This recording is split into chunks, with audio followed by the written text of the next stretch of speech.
Chapter 16 of Wuthering Heights by Emily Bronte. About 12 o'clock that night was born the Catherine you saw at Wuthering Heights, a puny 7 months child, and 2 hours after, the mother died, having never recovered sufficient consciousness to miss Heathcliff or know Edgar. The latter's distraction at his bereavement is a subject too painful to be dwelt on. Its after-effects showed how deep the sorrow sunk. A great addition, in my eyes, was his being left without an heir. I bemoaned that, as I gazed on the feeble orphan. I mentally abused old Linton for, what was only natural partiality, the securing his estate to his own daughter instead of his son's. An unwelcomed infant it was, poor thing. It might have wailed out of life, and nobody cared a morsel during those first hours of existence. We redeemed the neglect afterwards, but its beginning was as friendless as its end is likely to be. Next morning, bright and cheerful out of doors, stole softened in through the blinds of the silent room, and suffused the couch and its occupant with a mellow, tender glow. Edgar Linton had his head laid on the pillow, and his eyes shut. His young and fair features were almost as death-like as those of the form beside him, and almost as fixed. But his was the hush of exhausted anguish, and hers of perfect peace. Her brow smooth, her lids closed, her lips wearing the expression of a smile. No angel in heaven could be more beautiful than she appeared, and I partook of the infinite calm in which she lay. My mind was never in a holier frame than while I gazed on that untroubled image of divine rest. I instinctively echoed the words she had uttered a few hours before. Incomparably beyond and above us all, whether still on earth or now in heaven, her spirit is at home with God. I don't know if it be a peculiarity in me, but I am seldom otherwise than happy while watching the chamber of death. Should no frenzied or despairing mourner share the duty with me, I see a repose that neither earth nor hell can break, and I feel an assurance of the endless and shadowless hereafter, the eternity they have entered, where life is boundless in its duration, and love in its sympathy, and joy in its fullness. I noticed on that occasion how much selfishness there is even in a love like Mr. Linton's, when he so regretted Catherine's blessed release. To be sure, one might have doubted, after the wayward and impatient existence she had led, whether she merited a haven of peace at last. One might doubt in seasons of cold reflection, but not then in the presence of her corpse. It asserted its own tranquillity, which seemed a pledge of equal quiet to its former inhabitant. Do you believe such people are happy in the other world, sir? I'd give a great deal to know. I declined answering Mrs. Dean's question, which struck me as something heterodox. She proceeded. Retracing the course of Catherine Linton, I fear we have no right to think she is, but we'll leave her with her Maker. The master looked asleep, and I ventured soon after sunrise to quit the room and steal out to the pure refreshing air. The servants thought me gone to shake off the drowsiness of my protracted watch. In reality, my chief motive was seeing Mr. Heathcliff. If he had remained among the larches all night, he would have heard nothing of the stir at the Grange, unless perhaps he might catch the gallop of the messenger going to Gimmerton. If he had come nearer, he would probably be aware from the lights flitting to and fro, and the opening and shutting of the outer doors, that all was not right within. I wished yet feared to find him. I felt the terrible news must be told, and I longed to get it over, but how to do it I did not know. He was there, at least, a few yards further in the park, leant against an old ash tree, his hat off, and his hair soaked with the dew that had gathered on the budded branches, and fell pattering round him. He had been standing a long time in that position, for I saw a pair of osels passing and repassing scarcely 3 feet from him, busy in building their nest, and regarding his proximity no more than that of a piece of timber. They flew off at my approach, and he raised his eyes and spoke. "She's dead," he said. "I've not waited for you to learn that. Put your handkerchief away. Don't snivel before me. Damn you all, she wants none of your tears." I was weeping as much for him as her. We do sometimes pity creatures that have none of the feeling either for themselves or others.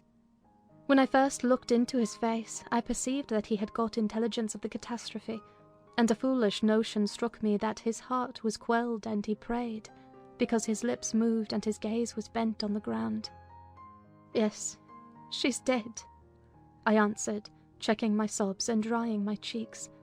"Gone to heaven, I hope, where we may every one join her, if we take due warning and leave our evil ways to follow good." Did she take due warning then?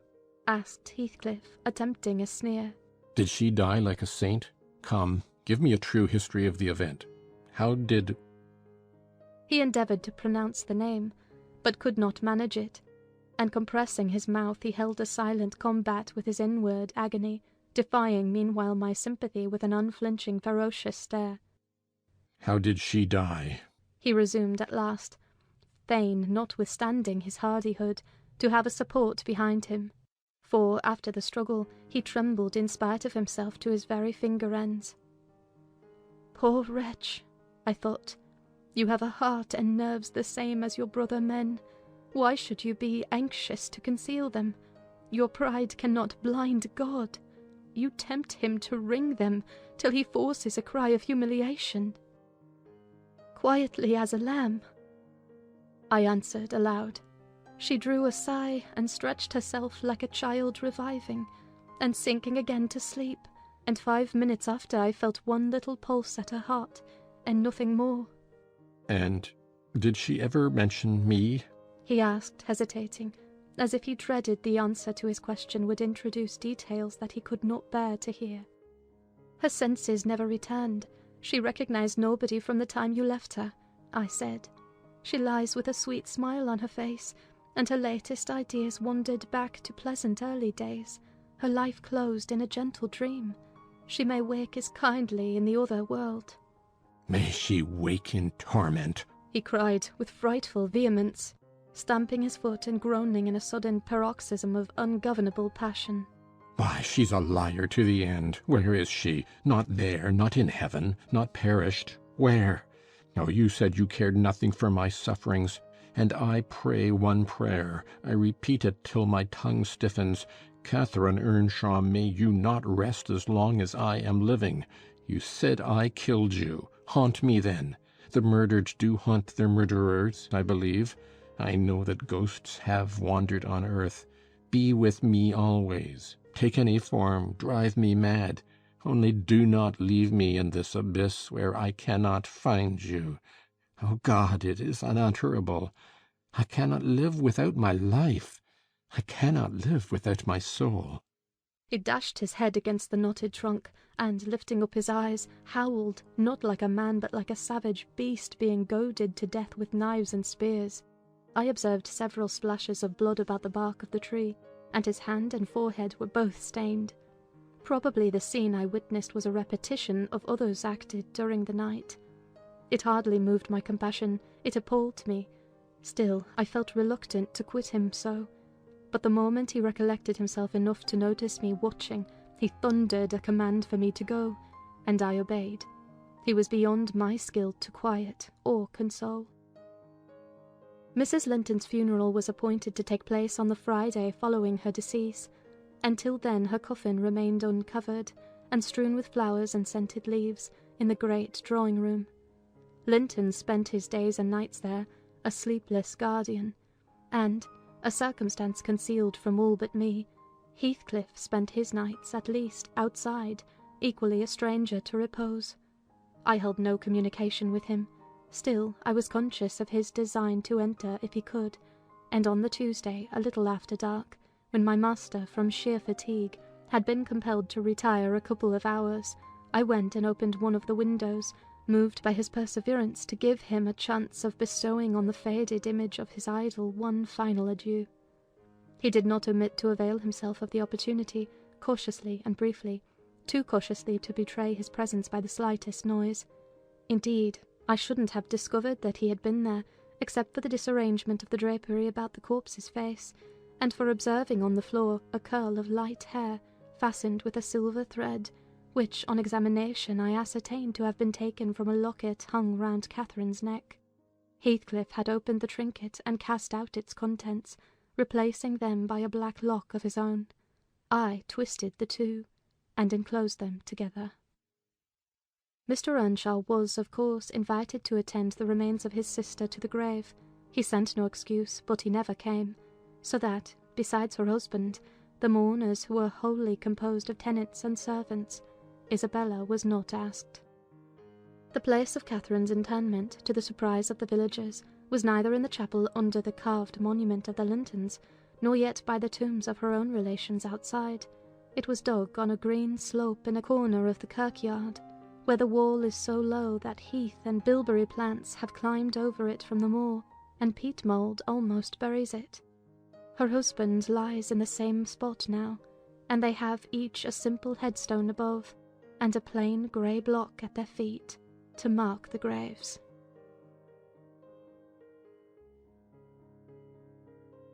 Chapter 17 of Wuthering Heights by Emily Bronte.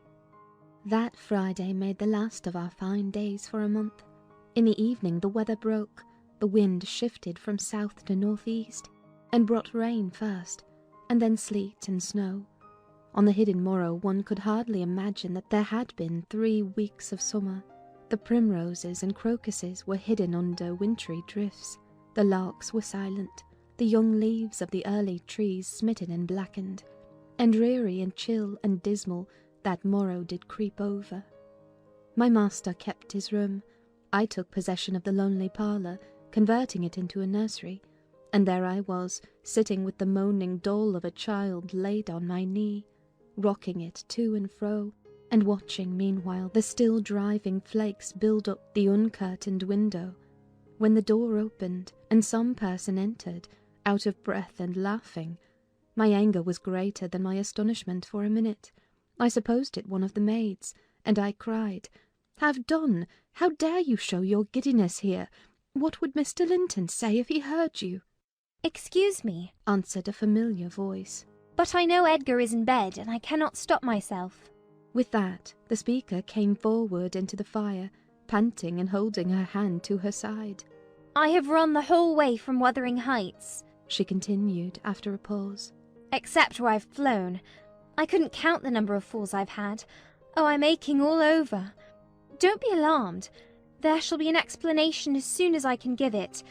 Only just have the goodness to step out and order the carriage to take me on to Gimmerton, and tell a servant to seek up a few clothes in my wardrobe."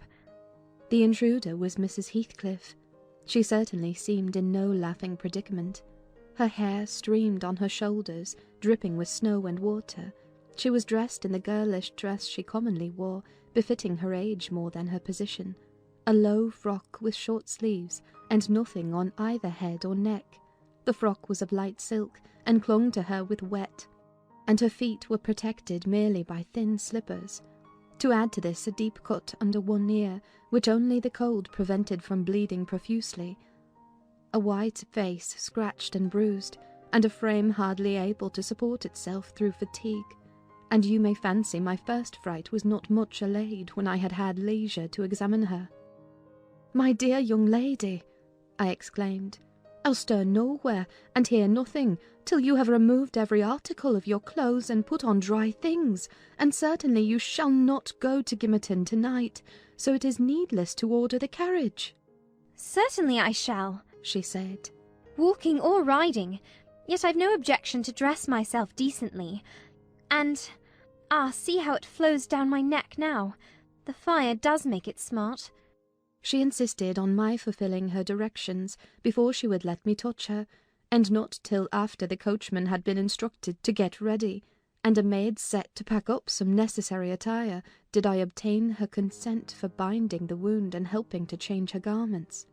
"Now, Ellen," she said, when my task was finished, and she was seated in an easy chair on the hearth, with a cup of tea before her, "you sit down opposite me, and put poor Catherine's baby away. I don't like to see it. You mustn't think I care little for Catherine, because I behaved so foolishly on entering. I've cried too, bitterly. Yes, more than anyone else has reason to cry. We parted unreconciled, you remember, and I shan't forgive myself. But for all that, I was not going to sympathise with him. The brute beast! Oh, give me the poker! This is the last thing of his I have about me. She slipped the gold ring from her third finger and threw it on the floor. I'll smash it, she continued, striking it with childish spite. And then I'll burn it. And she took and dropped the misused article among the coals. There, he shall buy another if he gets me back again. He'd be capable of coming to seek me, to tease Edgar. I dare not stay, lest that notion should possess his wicked head. And besides, Edgar has not been kind, has he? And I won't come suing for his assistance, nor will I bring him into more trouble.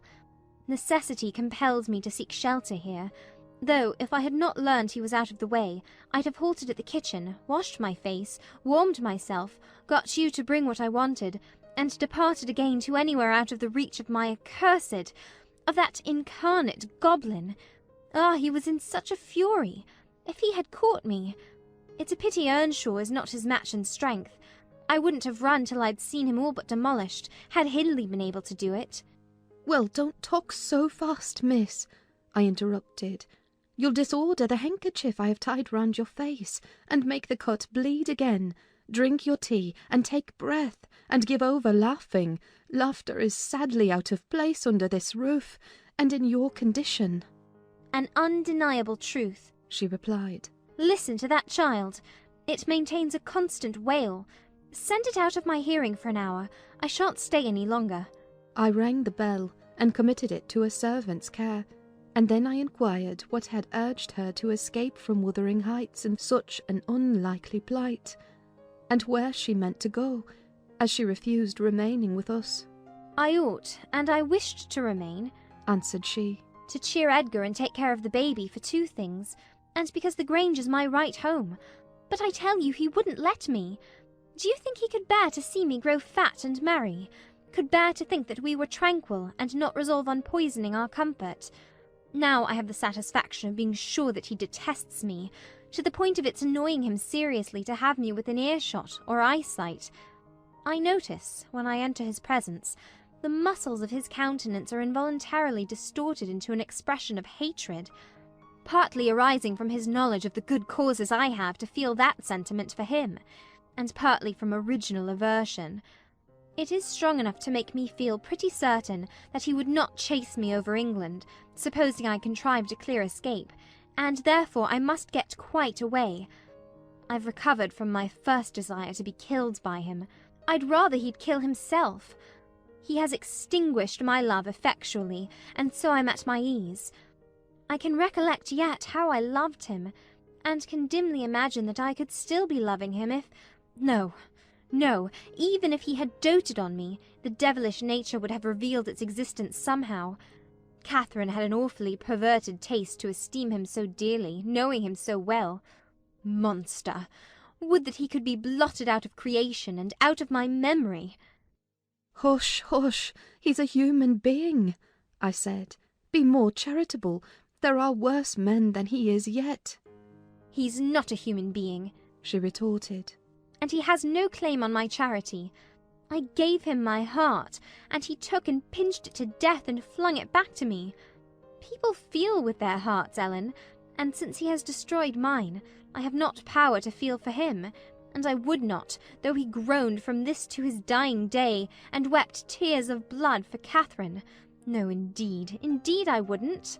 And here Isabella began to cry, but immediately dashing the water from her lashes, she recommenced. You asked what has driven me to flight at last. I was compelled to attempt it, because I had succeeded in rousing his rage a pitch above his malignity. Pulling out the nerves with red-hot pincers requires more coolness than knocking on the head. He was worked up to forget the fiendish prudence he boasted of, and proceeded to murderous violence. I experienced pleasure in being able to exasperate him. The sense of pleasure woke my instinct of self-preservation, so I fairly broke free, and if ever I come into his hands again, he is welcome to a signal revenge. Yesterday, you know, Mr. Earnshaw should have been at the funeral. He kept himself sober for the purpose. Tolerably sober, not going to bed mad at 6 o'clock and getting up drunk at 12. Consequently he rose, in suicidal low spirits, as fit for the church as for a dance, and instead he sat down by the fire and swallowed gin or brandy by tumblerfuls. Heathcliff, I shudder to name him, has been a stranger in the house from last Sunday till to-day. Whether the angels have fed him, or his kin beneath, I cannot tell, but he has not eaten a meal with us for nearly a week. He has just come home at dawn, and gone upstairs to his chamber, locking himself in, as if anybody dreamt of coveting his company. There he has continued, praying like a Methodist, only the deity he implored is senseless dust and ashes, and God, when addressed, was curiously confounded with his own black father. After concluding these precious orisons, and they lasted generally till he grew hoarse, and his voice was strangled in his throat, he would be off again, always straight down to the Grange. I wonder Edgar did not send for a constable and give him into custody. For me, grieved as I was about Catherine, it was impossible to avoid regarding this season of deliverance from degrading oppression as a holiday. I recovered spirits sufficient to bear Joseph's eternal lectures without weeping, and to move up and down the house less with the foot of a frightened thief than formerly. You wouldn't think that I should cry at anything Joseph could say, but he and Hareton are detestable companions. I'd rather sit with Hindley and hear his awful talk than with little Mayster and his staunch supporter, that odious old man. When Heathcliff is in, I'm often obliged to seek the kitchen in their society, or starve among the damp uninhabited chambers. When he is not, as was the case this week, I establish a table and chair at one corner of the house fire, and never mind how Mr. Earnshaw may occupy himself, and he does not interfere with my arrangements. He is quieter now than he used to be, if no one provokes him, more sullen and depressed and less furious. Joseph affirms he's sure he's an altered man, that the Lord has touched his heart and he is saved. So as by fire. I'm puzzled to detect signs of the favourable change, but it is not my business. Yester evening I sat in my nook reading some old books till late on towards 12. It seemed so dismal to go upstairs, with the wild snow blowing outside, and my thoughts continually reverting to the kirkyard and the new-made grave. I dared hardly lift my eyes from the page before me, that melancholy scene so instantly usurped its place. Hindley sat opposite, his head leant on his hand, perhaps meditating on the same subject. He had ceased drinking at a point below irrationality, and had neither stirred nor spoken during 2 or 3 hours. There was no sound through the house but the moaning wind, which shook the windows every now and then, the faint crackling of the coals, and the click of my snuffers as I removed at intervals the long wick of the candle. Hareton and Joseph were probably fast asleep in bed. It was very, very sad, and while I read, I sighed, for it seemed as if all joy had vanished from the world, never to be restored. The doleful silence was broken at length by the sound of the kitchen latch. Heathcliff had returned from his watch earlier than usual, owing, I suppose, to the sudden storm. That entrance was fastened, and we heard him coming round to get in by the other. I rose with an irrepressible expression of what I felt on my lips, which induced my companion, who had been staring towards the door, to turn and look at me. "I'll keep him out 5 minutes," he exclaimed. "You won't object?" "No, you may keep him out the whole night for me," I answered. "Do. Put the key in the lock, and draw the bolts." Earnshaw accomplished this ere his guest reached the front. He then came and brought his chair to the other side of my table, leaning over it, and searching in my eyes for a sympathy with the burning hate that gleamed from his. As he both looked and felt like an assassin, he couldn't exactly find that, but he discovered enough to encourage him to speak. "You and I," he said, "have each a great debt to settle with the man out yonder. If we were neither of us cowards, we might combine to discharge it. Are you as soft as your brother? Are you willing to endure to the last, and not once attempt a repayment?" "I'm weary of enduring now," I replied, "and I'd be glad of a retaliation that wouldn't recoil on myself. But treachery and violence are spears pointed at both ends. They wound those who resort to them worse than their enemies." "Treachery and violence are just return for treachery and violence," cried Hindley. "Mrs. Heathcliff, I'll ask you to do nothing, but sit still and be dumb. Tell me now, can you? I'm sure you would have as much pleasure as I in witnessing the conclusion of the fiend's existence. He'll be your death unless you overreach him, and he'll be my ruin. Damn the hellish villain. He knocks at the door as if he were master here already. Promise to hold your tongue, and before that clock strikes, it wants 3 minutes of 1. You're a free woman. He took the implements which I described to you in my letter from his breast, and would have turned down the candle. I snatched it away, however, and seized his arm. "I'll not hold my tongue," I said. "You mustn't touch him. Let the door remain shut, and be quiet." No, I've formed my resolution, and by God I'll execute it. Cried the desperate being. I'll do you a kindness in spite of yourself, and hurt and justice. And you needn't trouble your head to screen me. Catherine is gone. Nobody alive would regret me, or be ashamed, though I cut my throat this minute, and it's time to make an end. I might as well have struggled with a bear, or reasoned with a lunatic. The only resource left me was to run to a lattice, and warn his intended victim of the fate which awaited him. "You'd better seek shelter somewhere else tonight," I exclaimed, in rather a triumphant tone. "Mr. Earnshaw has a mind to shoot you, if you persist in endeavouring to enter." You'd better open the door, you... he answered, addressing me by some elegant term that I don't care to repeat. "I shall not meddle in the matter," I retorted again. "Come in and get shot, if you please. I've done my duty." With that I shut the window and returned to my place by the fire, having too small a stock of hypocrisy at my command to pretend any anxiety for the danger that menaced him.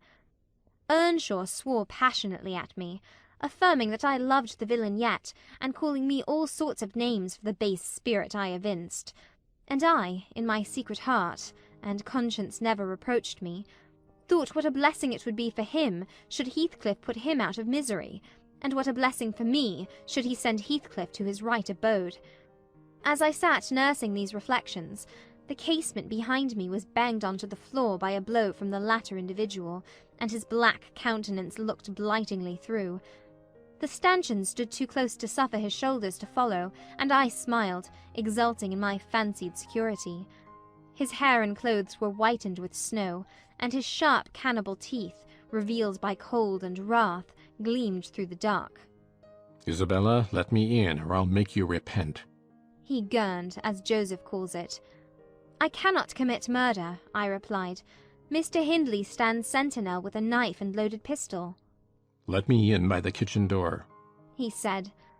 "Hindley will be there before me," I answered, "and that's a poor love of yours that cannot bear a shower of snow. We were left in peace in our beds as long as the summer moon shone, but the moment a blast of winter returns, you must run for shelter. Heathcliff, if I were you, I'd go and stretch myself over her grave and die like a faithful dog. The world is surely not worth living in now, is it? You had distinctly impressed on me the idea that Catherine was the whole joy of your life. I can't imagine how you think of surviving her loss." He's there, is he? Exclaimed my companion, rushing to the gap. If I can get my arm out, I can hit him. "I'm afraid, Ellen, you'll set me down as really wicked, but you don't know all, so don't judge. I wouldn't have aided or abetted an attempt on even his life for anything. Wish that he were dead I must, and therefore I was fearfully disappointed, and unnerved by terror for the consequences of my taunting speech, when he flung himself on Earnshaw's weapon and wrenched it from his grasp. The charge exploded, and the knife, in springing back, closed into its owner's wrist. Heathcliff pulled it away by main force, slitting up the flesh as it passed on, and thrust it dripping into his pocket. He then took a stone, struck down the division between two windows, and sprang in. His adversary had fallen senseless with excessive pain and the flow of blood that gushed from an artery or large vein.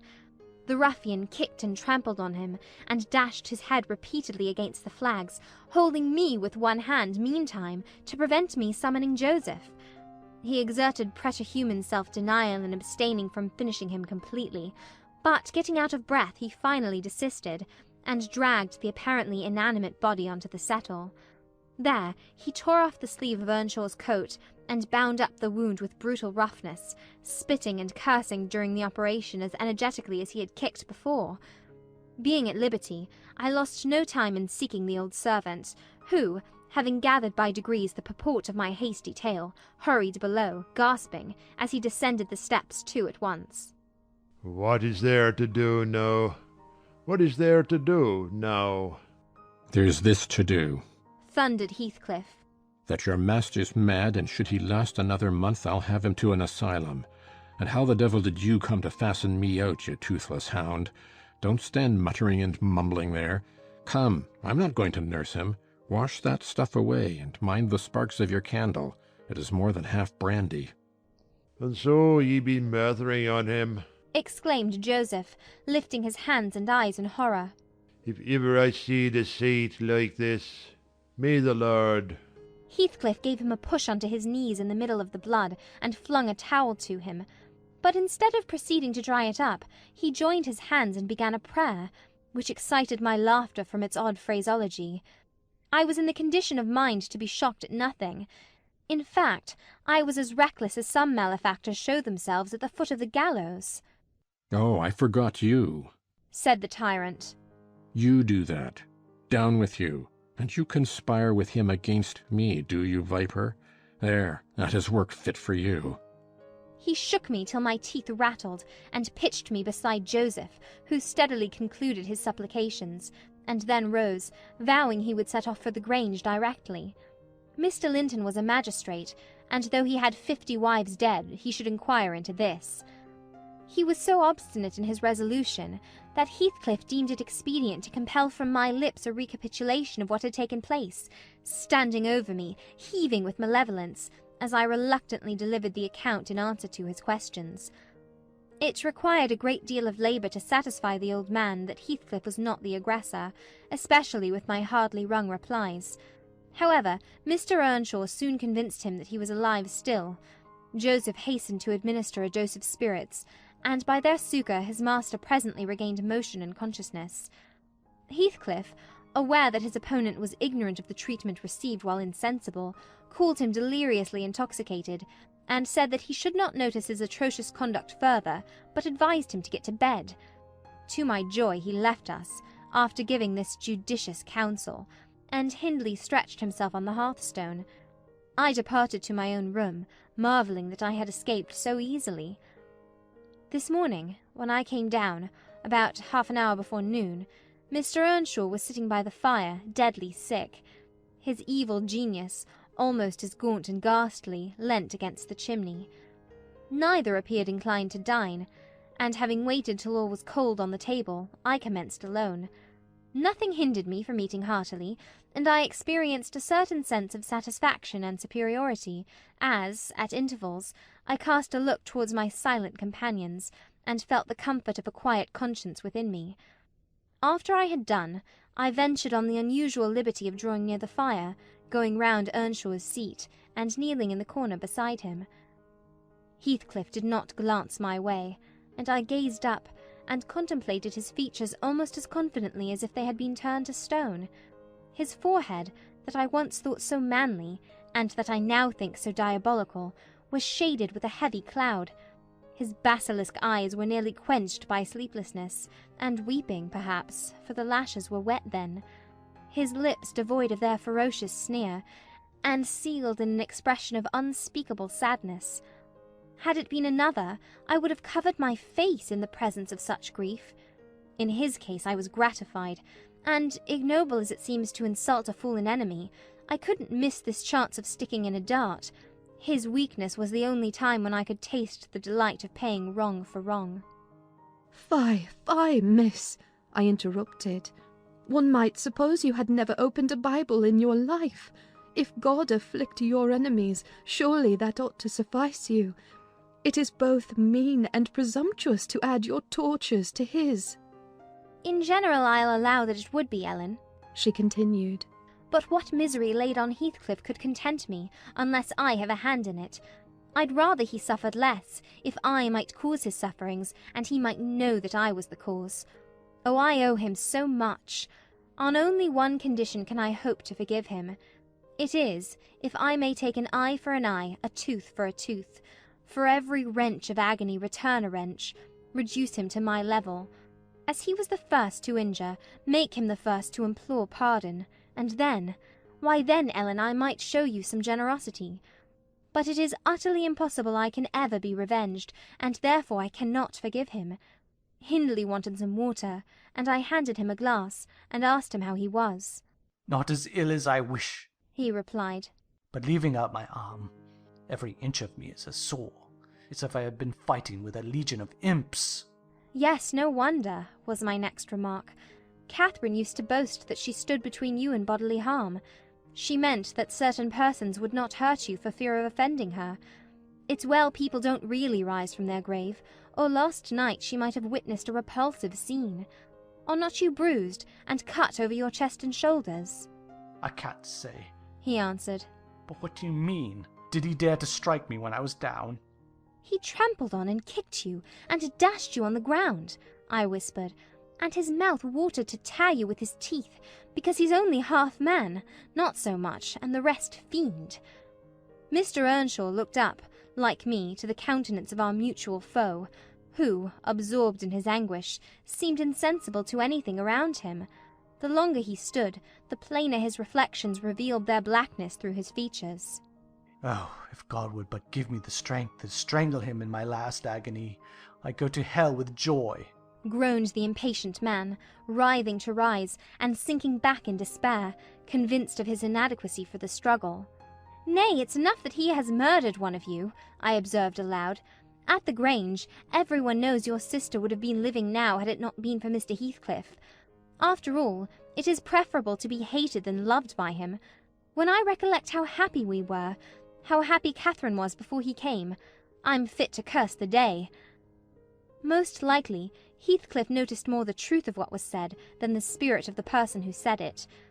His attention was roused, I saw, for his eyes rained down tears among the ashes, and he drew his breath in suffocating sighs. I stared full at him, and laughed scornfully. The clouded windows of hell flashed a moment towards me. The fiend which usually looked out, however, was so dimmed and drowned that I did not fear to hazard another sound of derision. "Get up and be gone out of my sight," said the mourner. I guessed he uttered those words at least, though his voice was hardly intelligible. "I beg your pardon," I replied, "but I loved Catherine too, and her brother requires attendance, which for her sake I shall supply. Now that she's dead, I see her in Hindley. Hindley has exactly her eyes, if you had not tried to gouge them out and made them black and red, and her—" "Get up, wretched idiot, before I stamp you to death," he cried, making a movement that caused me to make one also. "But then," I continued, holding myself ready to flee, "if poor Catherine had trusted you, and assumed the ridiculous, contemptible, degrading title of Mrs. Heathcliff, she would soon have presented a similar picture. She wouldn't have borne your abominable behaviour quietly. Her detestation and disgust must have found voice." The back of the settle and Earnshaw's person interposed between me and him. So instead of endeavouring to reach me, he snatched a dinner knife from the table and flung it at my head. It struck beneath my ear, and stopped the sentence I was uttering. But, pulling it out, I sprang to the door and delivered another, which I hope went a little deeper than his missile. The last glimpse I caught of him was a furious rush on his part, checked by the embrace of his host, and both fell locked together on the hearth. In my flight through the kitchen, I bid Joseph speed to his master. I knocked over Hareton, who was hanging a litter of puppies from a chair-back in the doorway, and, blessed as a soul escaped from purgatory, I bounded, leaped, and flew down the steep road, then, quitting its windings, shot direct across the moor, rolling over banks, and wading through marshes, precipitating myself, in fact, towards the beacon light of the Grange.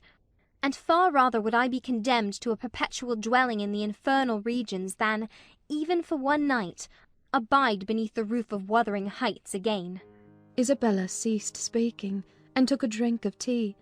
Then she rose, and bidding me put on her bonnet, and a great shawl I had brought, and turning a deaf ear to my entreaties for her to remain another hour, she stepped on to a chair, kissed Edgar's and Catherine's portraits, bestowed a similar salute on me, and descended to the carriage, accompanied by Fanny, who yelped wild with joy at recovering her mistress.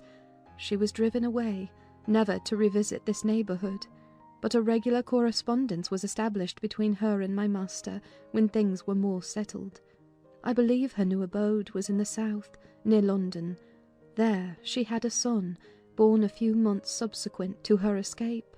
He was christened Linton, and, from the first, She reported him to be an ailing, peevish creature. Mr. Heathcliff, meeting me one day in the village, inquired where she lived. I refused to tell. He remarked that it was not of any moment, only she must beware of coming to her brother. She should not be with him, if he had to keep her himself. Though I would give no information, he discovered, through some of the other servants, both her place of residence and the existence of the child. Still, he didn't molest her, for which forbearance she might think his aversion, I suppose. He often asked about the infant, when he saw me, and on hearing its name smiled grimly, and observed, "They wish me to hate it too, do they?" "I don't think they wish you to know anything about it," I answered. "But I'll have it," he said. "when I want it. They may reckon on that." Fortunately, its mother died before the time arrived, some 13 years after the decease of Catherine, when Linton was 12, or a little more. On the day succeeding Isabella's unexpected visit, I had no opportunity of speaking to my master. He shunned conversation, and was fit for discussing nothing. When I could get him to listen, I saw it pleased him that his sister had left her husband, whom he abhorred with an intensity which the mildness of his nature would scarcely seem to allow. So deep and sensitive was his aversion that he refrained from going anywhere where he was likely to see or hear of Heathcliff. Grief, and that together, transformed him into a complete hermit. He threw up his office of magistrate, ceased even to attend church, avoided the village on all occasions, and spent a life of entire seclusion within the limits of his park and grounds, only varied by solitary rambles on the moors, and visits to the grave of his wife, mostly at evening, or early morning before other wanderers were abroad. But he was too good to be thoroughly unhappy long. He didn't pray for Catherine's soul to haunt him. Time brought resignation, and a melancholy sweeter than common joy.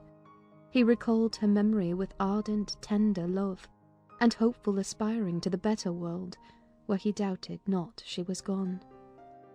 And he had earthly consolation and affections also. For a few days, I said, he seemed regardless of the puny successor to the departed.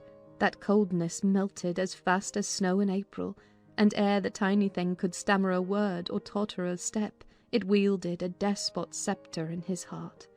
It was named Catherine, but he never called it the name in full, as he had never called the first Catherine short, probably because Heathcliff had had a habit of doing so. The little one was always Cathy. It formed to him a distinction from the mother, and yet a connection with her, and his attachment sprang from its relation to her, far more than from its being its own. I used to draw a comparison between him and Hindley Earnshaw, and perplex myself to explain satisfactorily why their conduct was so opposite in similar circumstances. They had both been fond husbands, and were both attached to their children, and I could not see how they shouldn't both have taken the same road for good or evil. But I thought in my mind, Hindley, with apparently the stronger head, had shown himself sadly the worse and the weaker man. When his ship struck, the captain abandoned his post, and the crew, instead of trying to save her, rushed into riot and confusion, leaving no hope for their luckless vessel. Linton, on the contrary, displayed the true courage of a loyal and faithful soul. He trusted God, and God comforted him. One hoped, and the other despaired. They chose their own lots, and were righteously doomed to endure them. But you'll not want to hear my moralizing, Mr. Lockwood. You'll judge, as well as I can, all these things.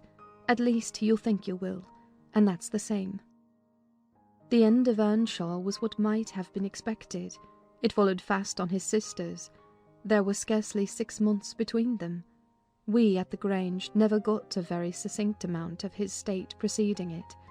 All that I did learn was on occasion of going to aid in the preparations for the funeral. Mr. Kenneth came to announce the event to my master. "Well, Nelly," said he, riding into the yard one morning, too early not to alarm me with an instant presentiment of bad news. "it's yours and my turn to go into mourning at present. Who's given us the slip now, do you think?" Who? I asked in a flurry. "Why, guess." he returned, dismounting and slinging his bridle on a hook by the door. And nip up the corner of your apron. I'm certain you'll need it. Not Mr. Heathcliff, surely, I exclaimed. What, would you have tears for him? Said the doctor. No, Heathcliff's a tough young fellow. He looks blooming today. I've just seen him. He's rapidly regaining flesh since he lost his better half. Who is it then, Mr. Kenneth? I repeated impatiently. Hindley Earnshaw. Your old friend Hindley. He replied. And my wicked gossip. Though he's been too wild for me this long while. There, I said we should draw water. But, cheer up. He died true to his character, drunk as a lord. Poor lad, I'm sorry too. One can't help missing an old companion. Though he had the worst tricks with him that ever man imagined, and has done me many a rascally turn. He's barely 27, it seems. But that's your own age. Who would have thought you were born in 1 year? I confess this blow was greater to me than the shock of Mrs. Linton's death. Ancient associations lingered round my heart. I sat down in the porch and wept as for a blood relation, desiring Mr. Kenneth to get another servant to introduce him to the master. I could not hinder myself from pondering on the question, had he had fair play? Whatever I did, that idea would bother me. It was so tiresomely pertinacious that I resolved on requesting leave to go to Wuthering Heights and assist in the last duties to the dead. Mr. Linton was extremely reluctant to consent, but I pleaded eloquently for the friendless condition in which he lay, and I said my old master and foster brother had a claim on my services as strong as his own. Besides, I reminded him that the child Hareton was his wife's nephew, and, in the absence of nearer kin, he ought to act as its guardian, and he ought to and must inquire how the property was left, and look over the concerns of his brother-in-law. He was unfit for attending to such matters then, but he bid me speak to his lawyer, and at length permitted me to go. His lawyer had been Earnshaw's also. I called at the village, and asked him to accompany me. He shook his head, and advised that Heathcliff should be let alone, affirming, if the truth were known, Hareton would be found little else than a beggar. His father died in debt, he said. The whole property is mortgaged, and the sole chance for the natural heir is to allow him an opportunity of creating some interest in the creditor's heart, that he may be inclined to deal leniently towards him. When I reached the Heights, I explained that I had come to see everything carried on decently, and Joseph, who appeared in sufficient distress, expressed satisfaction at my presence. Mr. Heathcliff said he did not perceive that I was wanted, but I might stay and order the arrangements for the funeral if I chose. Correctly, he remarked. That fool's body should be buried at the crossroads without ceremony of any kind. I happened to leave him 10 minutes yesterday afternoon, and in that interval he fastened the 2 doors of the house against me, and he has spent the night in drinking himself to death deliberately. We broke in this morning, for we heard him sporting like a horse, and there he was, laid over the settle. Flaying and scalping would not have wakened him. I sent for Kenneth, and he came, but not till the beast had changed into carrion. He was both dead and cold and stark, and so you'll allow it was useless making more stir about him. The old servant confirmed this statement, but muttered, I'd rather he'd gone in sailing for the doctor. I should ta'en to the master better nor him. And he weren't dead when I left, not at a sight. I insisted on the funeral being respectable. Mr. Heathcliff said I might have my own way there too, only he desired me to remember that the money for the whole affair came out of his pocket. He maintained a hard, careless deportment, indicative of neither joy nor sorrow. If anything, it expressed a flinty gratification at a piece of difficult work successfully executed. I observed once, indeed, something like exultation in his aspect. It was just when the people were bearing the coffin from the house. He had the hypocrisy to represent a mourner, and previous to following with Hareton, he lifted the unfortunate child onto the table and muttered, with peculiar gusto, Now, my bonny lad, you are mine, and we'll see if one tree won't grow as crooked as another, with the same wind to twist it. The unsuspecting thing was pleased at this speech. He played with Heathcliff's whiskers and stroked his cheek, but I divined its meaning, and observed tartly, "That boy must go back with me to Thrushcross Grange, sir. There is nothing in the world less yours than he is." Does Linton say so? He demanded. "Of course, he has ordered me to take him," I replied. Well, said the scoundrel. We'll not argue the subject now, but I have a fancy to try my hand at rearing a young one. So intimate to your master that I must supply the place of this with my own, if he attempt to remove it. I don't engage to let Hareton go undisputed, but I'll be pretty sure to make the other come. Remember to tell him." This hint was enough to bind our hands. I repeated its substance on my return, and Edgar Linton, little interested at the commencement, spoke no more of interfering. I'm not aware that he could have done it to any purpose, had he been ever so willing. The guest was now the master of Wuthering Heights. He held firm possession, and proved to the attorney, who, in his turn, proved it to Mr. Linton, that Earnshaw had mortgaged every yard of land he owned for cash to supply his mania for gaming, and he, Heathcliff, was the mortgagee. In that manner Hareton, who should now be the first gentleman in the neighbourhood, was reduced to a state of complete dependence on his father's inveterate enemy, and lives in his own house as a servant, deprived of the advantage of wages, quite unable to right himself, because of his friendlessness and his ignorance that he has been wronged.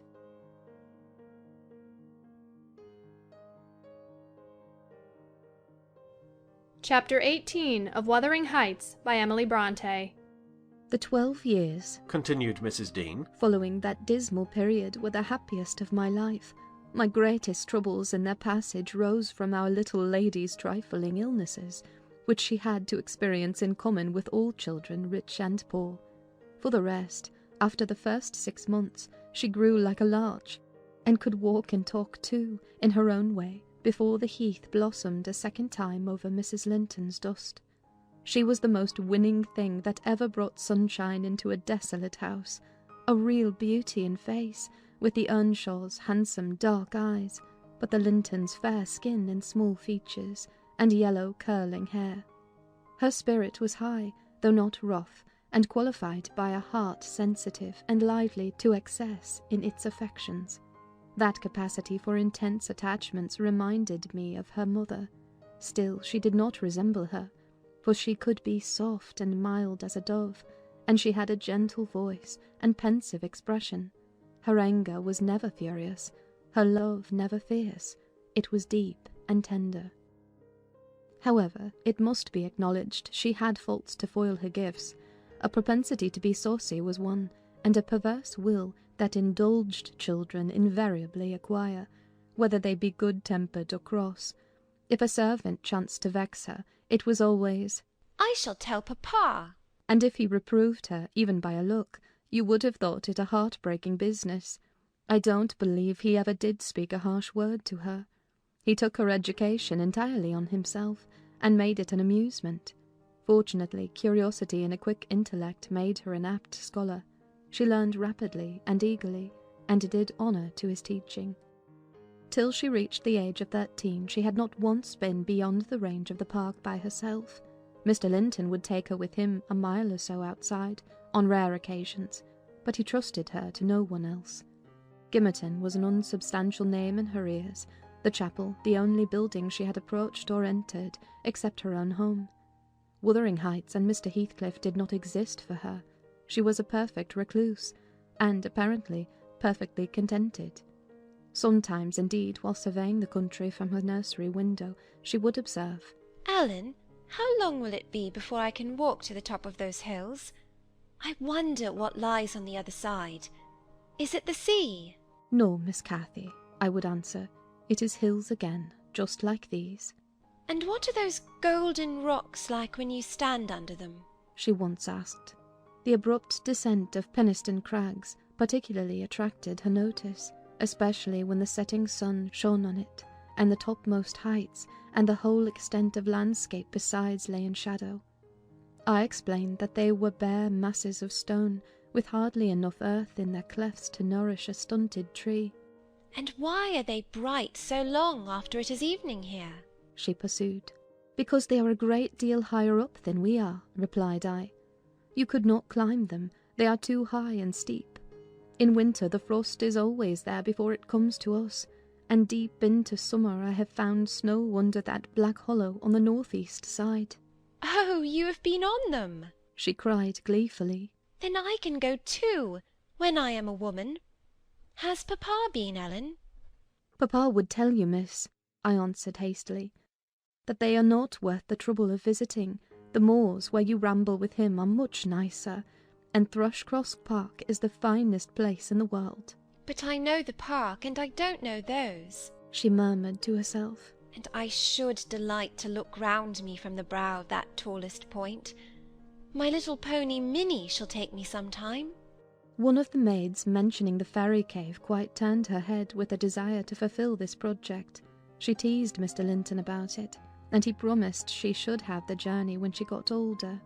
But Miss Catherine measured her age by months, and "Now am I old enough to go to Penistone Crags?" was the constant question in her mouth. The road thither wound close by Wuthering Heights. Edgar had not the heart to pass it, so she received as constantly the answer, "Not yet, love. Not yet." I said Mrs. Heathcliff lived above a dozen years after quitting her husband. Her family were of a delicate constitution. She and Edgar both lacked the ruddy health that you will generally meet in these parts. What her last illness was, I am not certain. I conjecture they died of the same thing, a kind of fever, slow at its commencement, but incurable, and rapidly consuming life towards the close.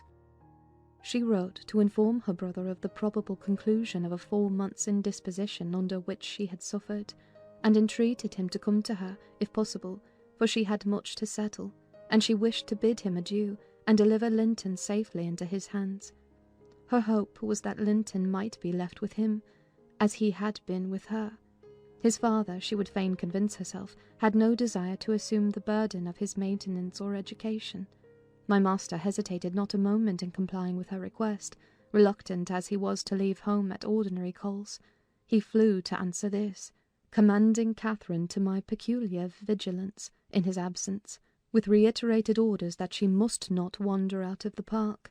Even under my escort he did not calculate on her going unaccompanied. He was away 3 weeks. The first day or two my charge sat in a corner of the library, too sad for either reading or playing. In that quiet state she caused me little trouble, but it was succeeded by an interval of impatient fretful weariness, and being too busy and too old then to run up and down amusing her, I hit on a method by which she might entertain herself. I used to send her on her travels round the grounds, now on foot and now on a pony, indulging her with a patient audience of all her real and imaginary adventures when she returned. The summer shone in full prime, and she took such a taste for this solitary rambling that she often contrived to remain out from breakfast till tea, and then the evenings were spent in recounting her fanciful tales. I did not fear her breaking bounds, because the gates were generally locked, and I thought she would scarcely venture forth alone if they had stood wide open. Unluckily, my confidence proved misplaced. Catherine came to me one morning at 8 o'clock, and said she was that day an Arabian merchant going to cross the desert with his caravan, and I must give her plenty of provision for herself and beasts, a horse and 3 camels, personated by a large hound and a couple of pointers. I got together good stores of dainties, and slung them in a basket on one side of the saddle, and she sprang up as gay as a fairy, sheltered by her wide-brimmed hat and gauze veil from the July sun, and trotted off with a merry laugh, mocking my cautious counsel to avoid galloping, and come back early. The naughty thing never made her appearance at tea. One traveller, the hound, being an old dog and fond of its ease, returned, but neither Cathy nor the pony nor the 2 pointers were visible in any direction. I dispatched emissaries down this path and that path, and at last went wandering in search of her myself. There was a labourer working at a fence round a plantation on the borders of the grounds. I inquired of him if he had seen our young lady. "I saw her at morn," he replied. "She would have me to cut her hazel switch and then she leapt her galloway over the hedge yonder, where it is lowest, and galloped out of sight. You may guess how I felt at hearing this news. It struck me directly she must have started for Penistone Crags. What will become of her? I ejaculated, pushing through a gap which the man was repairing and making straight to the high road. I walked as if for a wager, mile after mile, till a turn brought me in view of the heights, but no Catherine could I detect far or near. The crags lie about 1.5 miles beyond Mr. Heathcliff's place, and that is 4 from the Grange, so I began to fear night would fall ere I could reach them. And what if she should have slipped in clambering among them, I reflected, and been killed, or broken some of her bones? My suspense was truly painful, and at first it gave me delightful relief to observe in hurrying by the farmhouse Charlie, the fiercest of the pointers, lying under a window with swelled head and bleeding ear. I opened the wicket and ran to the door, knocking vehemently for admittance. A woman whom I knew, and whom formerly lived at Gimmerton, answered. She had been servant there since the death of Mr. Earnshaw. "Ah," said she, "you're come a-seeking your little mistress. Don't be frightened. She says safe, but I'm glad it isn't the master." "He is not at home then, is he?"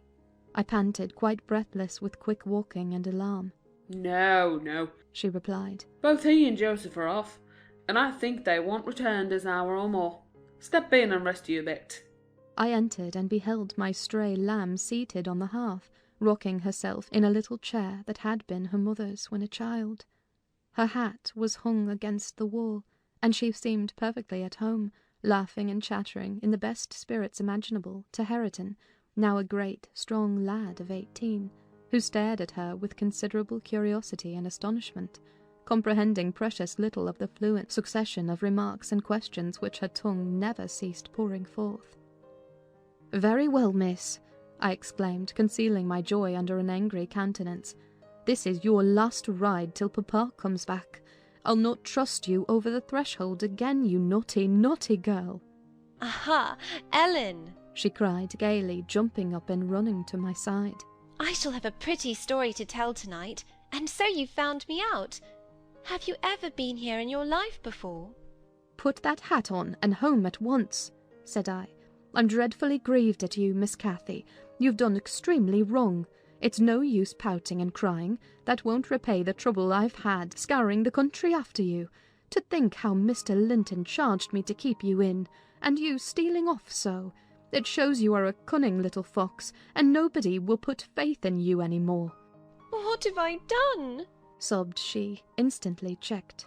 "Papa charged me nothing. He'll not scold me, Ellen. He's never cross like you." Come, come," I repeated. "I'll tie the riband. Now, let us have no petulance. Oh, for shame, you 13 years old and such a baby." This exclamation was caused by her pushing the hat from her head and retreating to the chimney out of my reach. "Nay," said the servant. "Don't be hard on the bonny lass, Mrs. Dean. We made her stop. She'd faint have ridden forward. Afeard you should be uneasy. Hareton offered to go with her, and I thought he should. It's a wild road over the hills." Hareton, during the discussion, stood with his hands in his pockets, too awkward for speech, though he looked as if he did not relish my intrusion.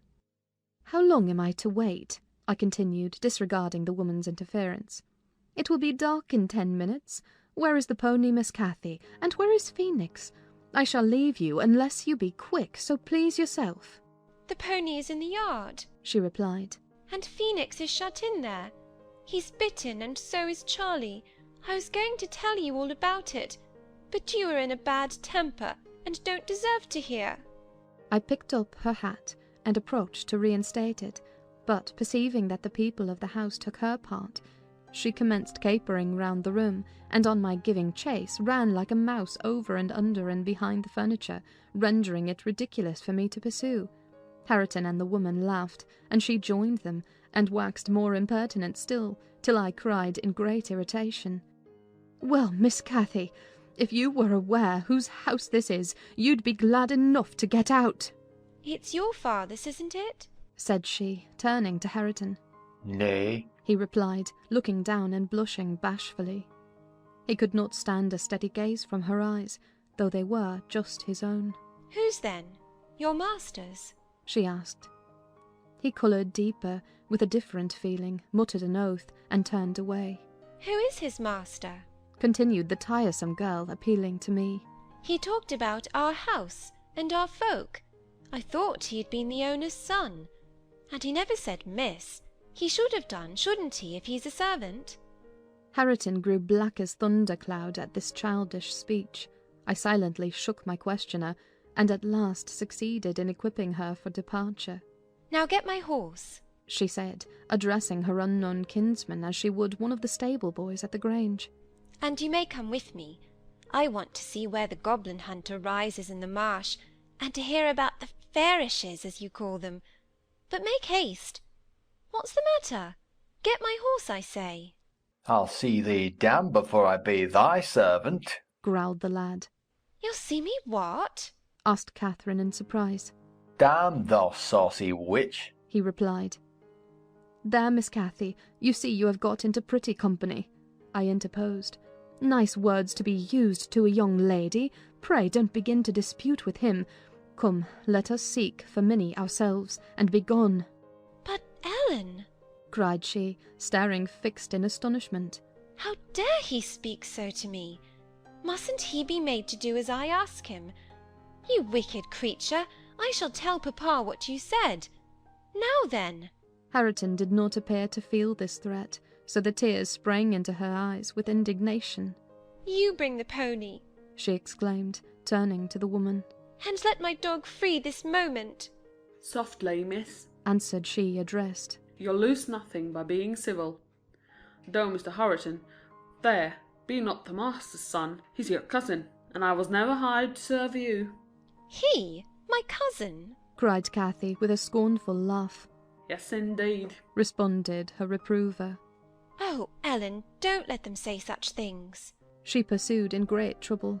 Papa has gone to fetch my cousin from London. My cousin is a gentleman's son. That my... She stopped and wept outright, upset at the bare notion of relationship with such a clown. Hush, hush, I whispered. People can have many cousins, and of all sorts, Miss Cathy, without being any the worse for it. Only they needn't keep their company, if they be disagreeable and bad. He's not my cousin Ellen, she went on, gathering fresh grief from reflection, and flinging herself into my arms for refuge from the idea. I was much vexed at her and the servant for their mutual revelations, having no doubt of Linton's approaching arrival, communicated by the former, being reported to Mr. Heathcliff, and feeling as confident that Catherine's first thought on her father's return would be to seek an explanation of the latter's assertion concerning her rude-bred kindred. Hareton, recovering from his disgust at being taken for a servant, seemed moved by her distress, and, having fetched the pony round to the door, he took, to propitiate her, a fine crooked-legged terrier whelp from the kennel, and putting it into her hand, bid her whist, for he meant not. Pausing in her lamentations, she surveyed him with a glance of awe and horror, then burst forth anew. I could scarcely refrain from smiling at this antipathy to the poor fellow, who was a well-made, athletic youth, good-looking in features, and stout and healthy, but attired in garments befitting his daily occupations of working on the farm and lounging among the moors after rabbits and game. Still, I thought I could detect in his physiognomy a mind owning better qualities than his father ever possessed. Good things lost amid a wilderness of weeds, to be sure, whose rankness far overtopped their neglected growth, yet notwithstanding evidence of a wealthy soil that might yield luxuriant crops under other and favourable circumstances. Mr. Heathcliff, I believe, had not treated him physically ill, thanks to his fearless nature, which offered no temptation to that course of oppression.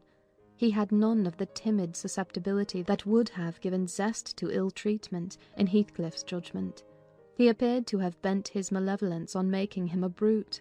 He was never taught to read or write, never rebuked for any bad habit which did not annoy his keeper, never led a single step towards virtue, or guarded by a single precept against vice, and from what I heard, Joseph contributed much to his deterioration by a narrow-minded partiality which prompted him to flatter and pet him, as a boy, because he was the head of the old family, and as he had been in the habit of accusing Catherine Earnshaw and Heathcliff when children of putting the master past his patience, and compelling him to seek solace in drink by what he termed their offled ways. So at present he laid the whole burden of Hareton's faults on the shoulders of the usurper of his property. If the lad swore, he wouldn't correct him, nor however culpably he behaved. It gave Joseph satisfaction, apparently, to watch him go the worst lengths. He allowed that the lad was ruined, that his soul was abandoned to perdition, but then he reflected that Heathcliff must answer for it. Hareton's blood would be required at his hands, and there lay immense consolation in that thought. Joseph had instilled into him a pride of name, and of his lineage. He would, had he dared, have fostered hate between him and the present owner of the Heights, but his dread of that owner amounted to superstition, and he confined his feelings regarding him to muttered innuendos and private comminations. I don't pretend to be intimately acquainted with the mode of living customary in those days at Wuthering Heights. I only speak from hearsay, for I saw little. The villagers affirmed Mr. Heathcliff was near, and a cruel, hard landlord to his tenants, but the house inside had regained its ancient aspect of comfort under female management, and the scenes of riot common in Hindley's time were not now enacted within its walls.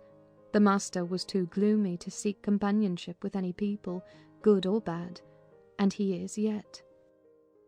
This, however, is not making progress with my story. Miss Cathy rejected the peace offering of the terrier and demanded her own dogs, Charlie and Phoenix. They came limping and hanging their heads, and we set out for home, sadly out of sorts, every one of us. I could not wring from my little lady how she had spent the day, except that, as I supposed, the goal of her pilgrimage was Penistone Crags, and she arrived without adventure to the gate of the farmhouse, where Hareton happened to issue forth, attended by some canine followers who attacked her train. They had a smart battle before their owners could separate them. That formed an introduction. Catherine told Hareton who she was, and where she was going, and asked him to show her the way, finally beguiling him to accompany her. He opened the mysteries of the fairy cave, and 20 other queer places, but, being in disgrace, I was not favoured with a description of the interesting objects she saw. I could gather, however, that her guide had been a favourite till she hurt his feelings by addressing him as a servant, and Heathcliff's housekeeper hurt hers by calling him her cousin. Then the language he had held to her rankled in her heart, she who was always love and darling and queen and angel with everybody at the Grange, to be insulted so shockingly by a stranger.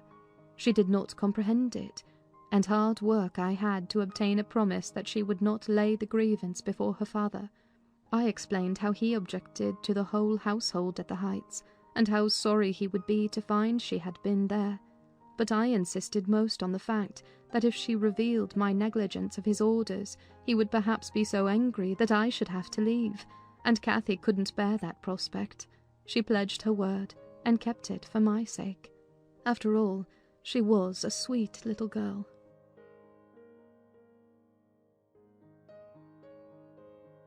Chapter 19 of Wuthering Heights by Emily Bronte.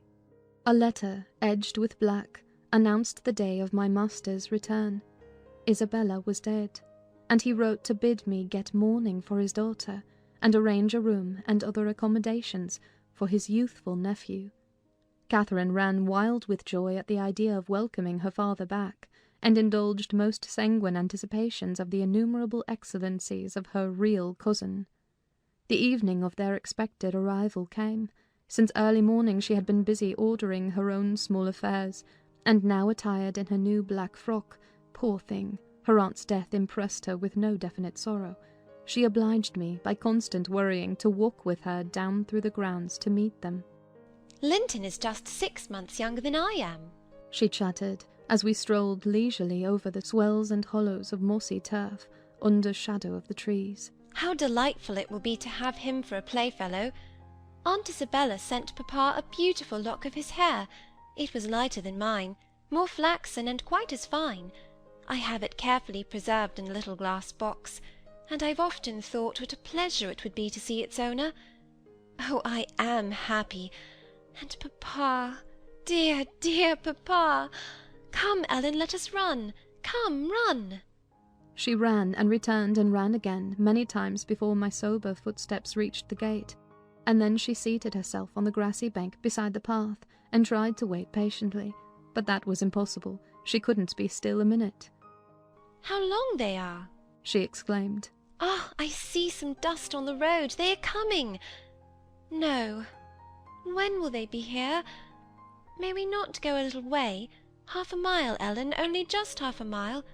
Do say yes. To that clump of birches at the turn. I refused staunchly. At length her suspense was ended. The travelling carriage rolled in sight. Miss Cathy shrieked and stretched out her arms as soon as she caught her father's face looking from the window.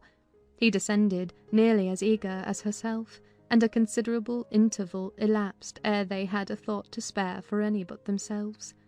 While they exchanged caresses, I took a peep in to see after Linton.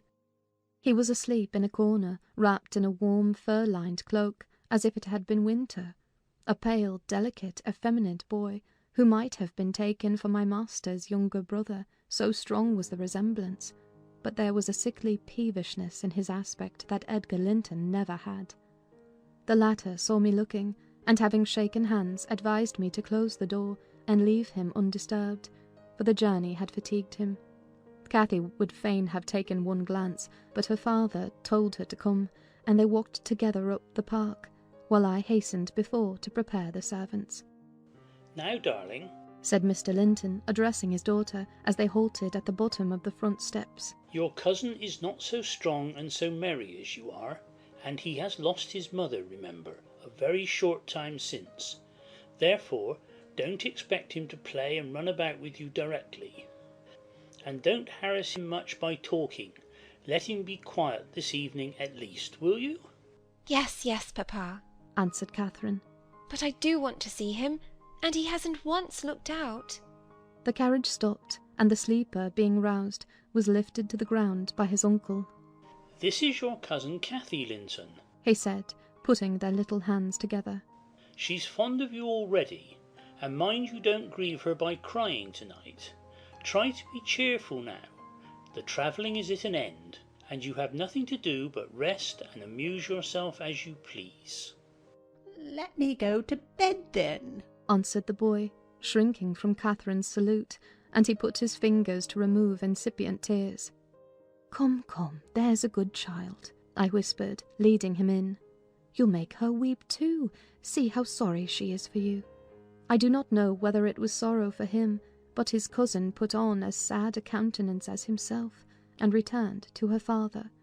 All three entered, and mounted to the library, where tea was laid ready. I proceeded to remove Linton's cap and mantle, and placed him on a chair by the table. But he was no sooner seated than he began to cry afresh. My master inquired what was the matter. I can't sit on a chair, sobbed the boy. Go to the sofa then, and Ellen shall bring you some tea, answered his uncle patiently. He had been greatly tried during the journey, I felt convinced, by his fretful ailing charge. Linton slowly trailed himself off and lay down. Cathy carried a footstool and her cup to his side. At first she sat silent, but that could not last. She had resolved to make a pet of her little cousin, and she would have him to be, and she commenced stroking his curls and kissing his cheek and offering him tea in her saucer, like a baby. This pleased him, for he was not much better. He dried his eyes and lightened into a faint smile. Oh, he'll do very well, said the master to me, after watching them a minute. Very well, if we can keep him, Ellen. The company of a child of his own age will instill new spirit into him soon, and by wishing for strength he'll gain it. Aye, if we can keep him, I mused to myself, and sore misgivings came over me that there was slight hope of that. And then I thought, how ever will that weakling live at Wuthering Heights? Between his father and Hareton, what playmates and instructors they'll be. Our doubts were presently decided, even earlier than I expected. I had just taken the children upstairs, after tea was finished, and seen Linton asleep. He would not suffer me to leave him till that was the case. I had come down and was standing by the table in the hall, lighting a bedroom candle for Mr. Edgar, when a maid stepped out of the kitchen and informed me that Mr. Heathcliff's servant Joseph was at the door, and wished to speak with the master. "I shall ask him what he wants first," I said, in considerable trepidation. "A very unlikely hour to be troubling people, and the instant they have returned from a long journey. I don't think the master can see him." Joseph had advanced through the kitchen as I uttered these words, and now presented himself in the hall. He was donned in his Sunday garments, with his most sanctimonious and sourest face, and, holding his hat in one hand and his stick in the other, he proceeded to clean his shoes on the mat. "Good evening, Joseph," I said coldly. "What business brings you here tonight?" "It's Mr. Linton I mun speak to," he answered, waving me disdainfully aside.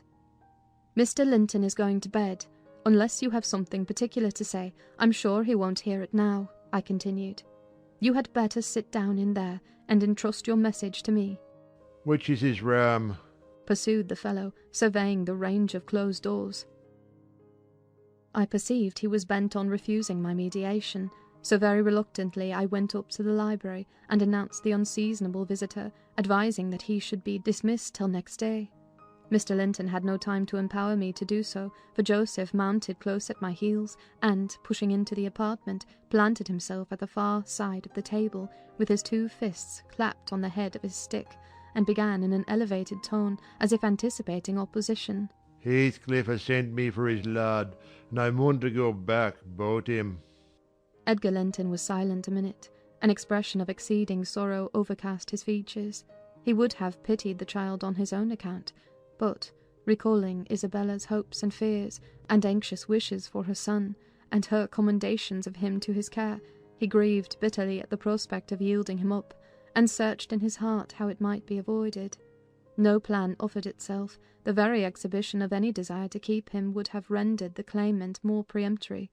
There was nothing left but to resign him. However, he was not going to rouse him from his sleep. "Tell Mr. Heathcliff," he answered calmly, "that his son shall come to Wuthering Heights tomorrow. He is in bed and too tired to go the distance now. You may also tell him that the mother of Linton desired him to remain under my guardianship, and at present his health is very precarious." "No," said Joseph, giving a thud with his prop on the floor, and assuming an authoritative air. "No, that means naught. Heathcliff makes no account of the mother, nor to nother, but he'll hoy his lad, and I mun take him. So now ye know." "You shall not tonight," answered Linton decisively. "Walk down the stairs at once, and repeat to your master what I have said. Ellen, show him down. Go." And, aiding the indignant elder with a lift by the arm, he rid the room of him and closed the door. "Very well," shouted Joseph, as he slowly drew off. "Tomorrow he's come himself, and thrust him out, if ye dare."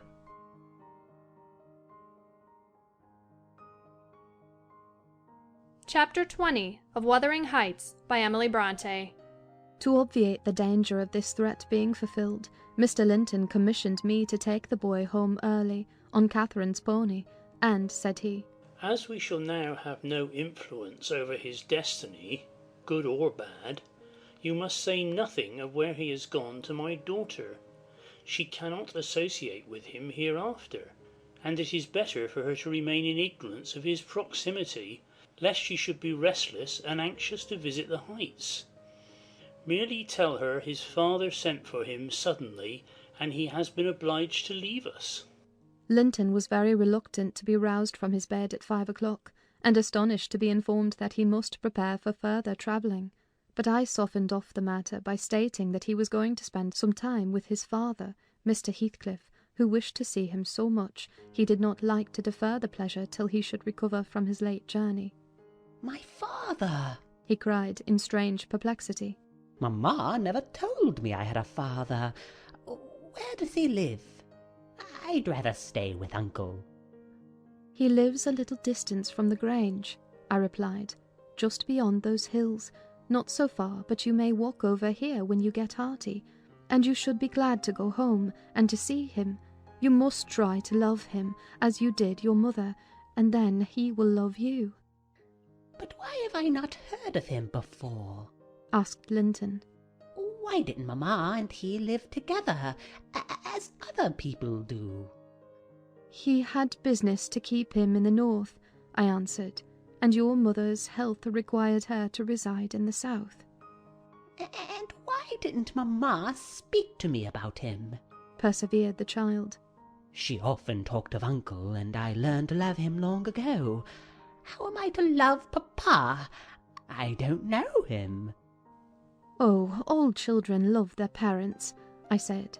"Your mother perhaps thought you would want to be with him if she mentioned him often to you. Let us make haste. An early ride on such a beautiful morning is much preferable to an hour's more sleep." "Is she to go with us?" he demanded. "The little girl I saw yesterday?" "Not now," replied I. "Is Uncle?" he continued. "No, I shall be your companion there," I said. Linton sank back on his pillow and fell into a brown study. "I won't go without Uncle," he cried at length. "I can't tell where you mean to take me." I attempted to persuade him of the naughtiness of showing reluctance to meet his father. Still he obstinately resisted any progress towards dressing, and I had to call for my master's assistance in coaxing him out of bed. The poor thing was finally got off, with several delusive assurances that his absence should be short, that Mr. Edgar and Cathy would visit him, and other promises equally ill-founded, which I invented and reiterated at intervals throughout the way. The pure heather-scented air, the bright sunshine, and the gentle canter of Minnie relieved his despondency after a while. He began to put questions concerning his new home and its inhabitants with greater interest and liveliness. "Is Wuthering Heights as pleasant a place as Thrushcross Grange?" he inquired, turning to take a last glance into the valley, whence a light mist mounted and formed a fleecy cloud on the skirts of the blue. "It is not so buried in trees," I replied, "and it is not quite so large, but you can see the country beautifully all round, and the air is healthier for you, fresher and drier. You will perhaps think the building old and dark at first, though it is a respectable house, the next best in the neighbourhood, and you will have such nice rambles on the moors. Hareton Earnshaw, that is, Miss Cathy's other cousin, and so yours in a manner, will show you all the sweetest spots, and you can bring a book in fine weather, and make a green hollow your study, and now and then your uncle may join you in a walk. He does frequently walk out on the hills." "And what is my father like?" he asked. "Is he as young and handsome as Uncle?" "He is as young," said I, "but he has black hair and eyes, and looks sterner, and he is taller and bigger altogether. He'll not seem to you so gentle and kind at first, perhaps, because it is not his way. Still, mind you, be frank and cordial with him, and naturally he'll be fonder of you than any uncle, for you are his own." "Black hair and eyes," mused Linton. "I can't fancy him. Then I am not like him, am I?" "Not much," I answered. "Not a morsel," I thought, surveying with regret the white complexion and slim frame of my companion, and his large languid eyes, his mother's eyes, save that, unless a morbid touchiness kindled them a moment, they had not a vestige of her sparkling spirit. "How strange that he should never come to see Mamma and me," he murmured. "Has he ever seen me? If he has, I must have been a baby. I remember not a single thing about him."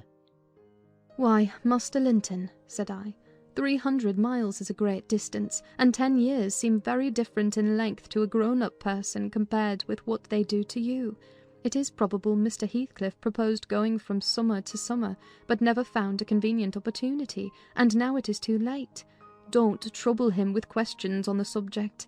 It will disturb him for no good." The boy was fully occupied with his own cogitations for the remainder of the ride, till we halted before the farmhouse garden gate. I watched to catch his impressions in his countenance. He surveyed the carved front and low-browed lattices, the straggling gooseberry bushes and crooked firs, with solemn intentness, and then shook his head.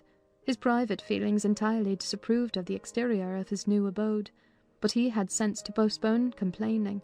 There might be compensation within. Before he dismounted, I went and opened the door. It was 6:30. The family had just finished breakfast. The servant was clearing and wiping down the table.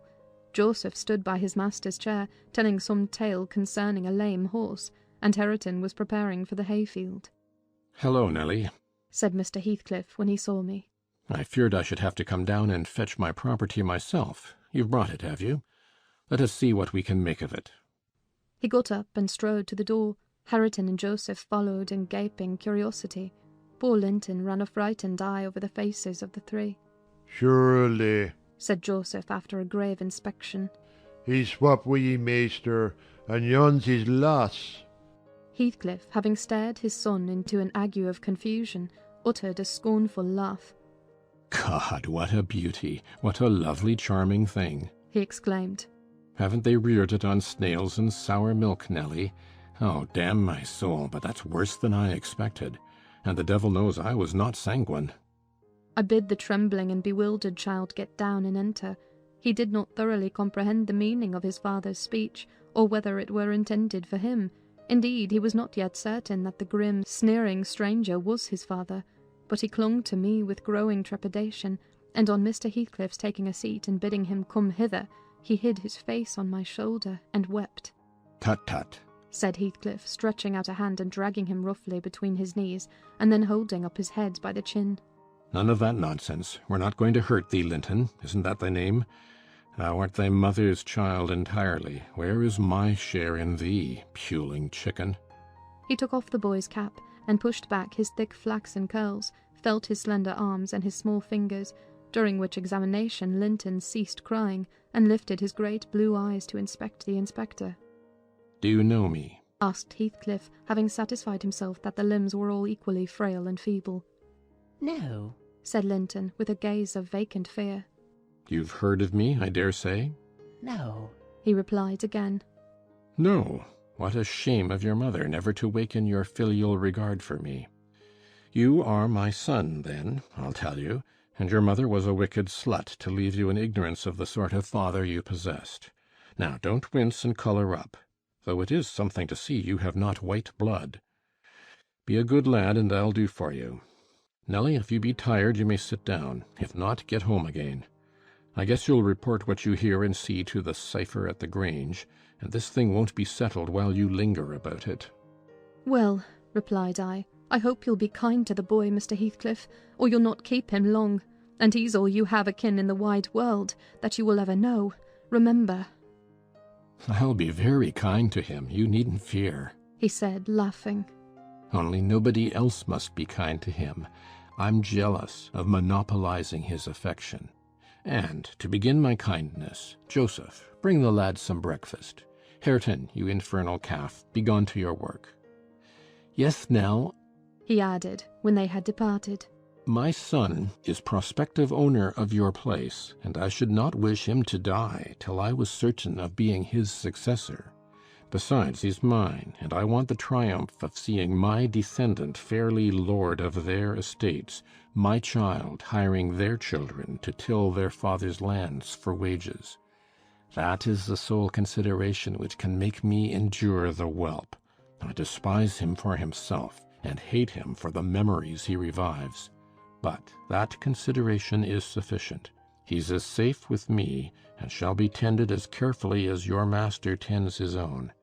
I have a room upstairs furnished for him in handsome style.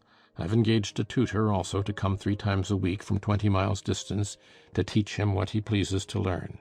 I've ordered Hareton to obey him, and in fact I've arranged everything with a view to preserve the superior and the gentleman in him above his associates.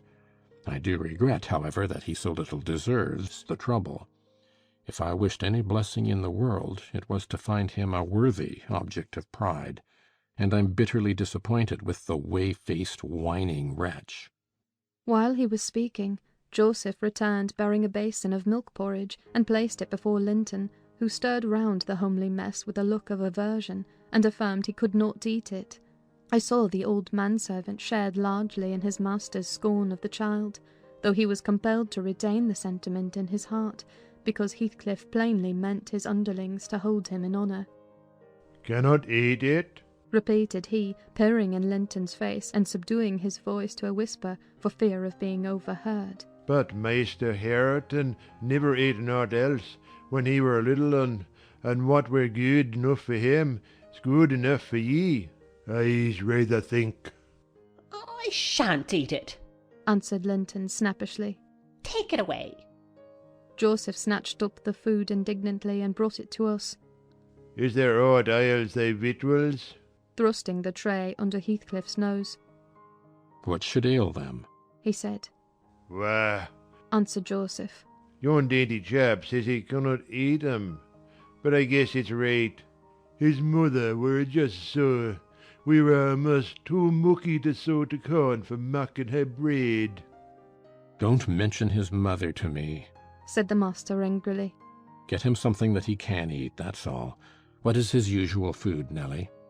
I suggested boiled milk or tea, and the housekeeper received instructions to prepare some. Come, I reflected, his father's selfishness may contribute to his comfort. He perceives his delicate constitution, and the necessity of treating him tolerably. I'll console Mr. Edgar by acquainting him with the turn Heathcliff's humour has taken. Having no excuse for lingering longer, I slipped out, while Linton was engaged in timidly rebuffing the advances of a friendly sheepdog. But he was too much on the alert to be cheated. As I closed the door, I heard a cry, and a frantic repetition of the words, "Don't leave me!